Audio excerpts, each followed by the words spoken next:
The St. James Way was one of the major Christian pilgrimages in medieval times. It remained relatively unused for a while until the last couple of centuries, where it has seen its reawakening. The end point of the pilgrimage is Santiago de Compostela, a city in northwest of Spain and the supposed burial site of the apostle St. James. According to the pilgrim office there, numbers of pilgrims have been climbing rapidly. Since 2006 alone, there have been more than 100,000 pilgrims annually. There are many different paths to Santiago, but the most popular is the Somino Frances, shown on the yellow path. It begins in Saint-Jean-Pierre de Haut, excuse my French, which is a French village across the border. Then, it is a 500-mile westward venture to northern Spain.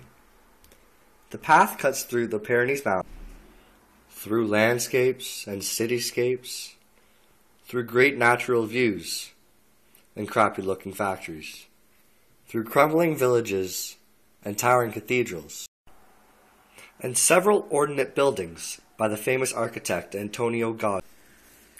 On their journey, people walk past wind turbines.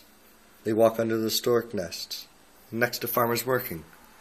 They walk past Bodegas Arashi, where a man gives out wine to passing pilgrims. They walk past memorials of pilgrims who passed away on their trek, including Guillermo Watt, who died a day's walk from Santiago. You'd also walk past depictions of pilgrims, including statues and stained glass windows. You'd walk by a cross, where pilgrims leave tokens from their home country, up to Monte Legoso, where Santiago first becomes visible, and finally, to the Cathedral of Santiago. Pilgrims make their own schedule, set their own pace, but generally start walking at 5 in the morning, grabbing coffee and food at cafes along the way, and break from the day in early afternoon, and then check into the local pilgrims' hostel, where shoes and clothes are aired out.